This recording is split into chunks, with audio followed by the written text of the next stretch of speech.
गडचिरोली जिल्ह्यात पूर संकट कायम आहे। तिसऱ्या दिवशीही वाहतूक गडचिरोली जिल्ह्यातील ठप्प पडलेली आहे।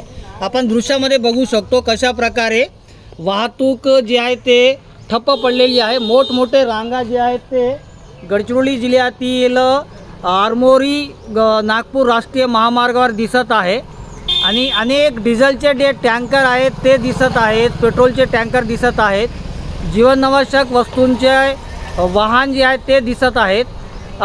गडचिरोली जिल्ह्यात हे वाहन आल्यानंतर गडचिरोली नागपूर राष्ट्रीय महामार्ग बंद झाला आणि यात मोठ्या प्रमाणात वाहन जे आहेत ते अडकलेले आहेत आणि गडचिरोली जिल्ह्यातील राष्ट्रीय महामार्गावर 3 दिवसापासून हे वाहन अडकलेले आहेत आणि गडचिरोली जिल्ह्यात जीवनावश्यक वस्तूचा तुटवडा होण्याची शक्यता वर्तवली जात आहे, कारण की जवळपास एक 10 ते 12 डिझेल टँकर आणि पेट्रोल टँकर उभे आहेत आणि आपण दृश्यामध्ये बघू शकतो कशा प्रकारे सिमेंटचे जे गाड्या आहेत ते दिसत आहेत आणि अनेक माल वाहतूक वाहन जे आहेत ते इथे थांबलेले आहेत, कारण की समोर पूर असल्यामुळे वाहतूक पूर्णपणे ठप्प पडलेली आहे आणि गडचिरोली जिल्ह्यात सध्या वैनगंगा, प्राणहिता, गोदावरी, इंद्रावती अशा नद्यांना पूर आल्यामुळे अनेक मार्ग बंद पडलेले आहेत। 2 राष्ट्रीय महामार्गासह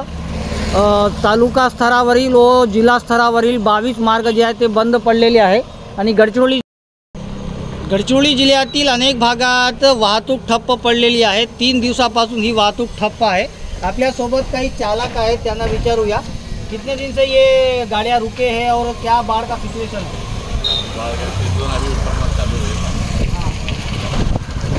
कब तक शुरू होगा रास्ता? 4 बजे तक खोल रहेगा। तो कितने दिन से रुके आप? 2 दिन हो गए। 2 दिन हो गए, आज 3रा दिन है। तर आपण बघू शकतो अनेक भागात वाहतूक अडकलेली आहे, ठप्प पडलेली आहे आणि गडचिरोली नागपूर राष्ट्रीय महामार्गावर 3 दिवसापासून वाहतूक पूर्णपणे ठप्प झालेली आहे। कॅमेरामॅन सोहेल पठाण सोबत नियम इरफान, TV9 गडचिरोली।